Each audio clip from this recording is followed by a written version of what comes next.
大家好，今日我想同大家一齊探討謙呢個話題。咁謙通常指緊謙虛、謙恭同謙讓啦。咁我認為謙虛係一個最準確嘅詞語，咁我都要用佢嚟解釋謙嘅意思啦。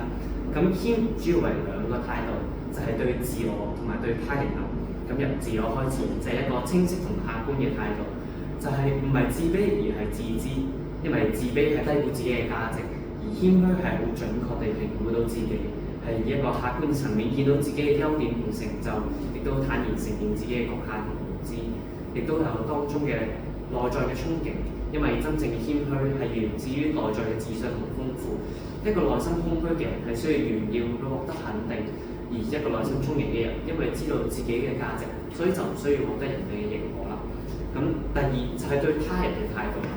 咁對他人嘅態度就係以一個尊重同開放為根基嘅。主要為萬物皆可為師，謙虛嘅人相信每個人都有可以學習嘅長處，每個相遇都係為自己嘅一個新嘅啟發。咁呢個就好似孔子咁講：三人行，必有我師焉，擇其善者而從之，其不善者而改之。咁我哋點樣可以行為出謙呢？咁謙唔係一個抽象嘅概念，而係一個行為嘅精神。喺語言上，我哋可以多啲聽人哋嘅意見，而少啲發表自己嘅意見啦。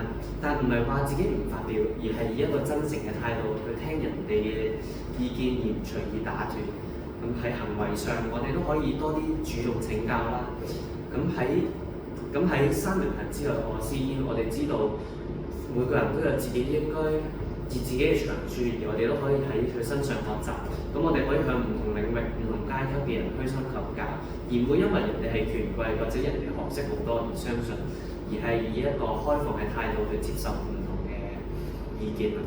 咁總括而言，謙虛本質上係一個對真實嘅深刻體認接納，佢接納一個真實而唔完美嘅自我，接納一個廣闊無限、學無止境嘅世界，並接納他人喺身上值得學習嘅閃光點。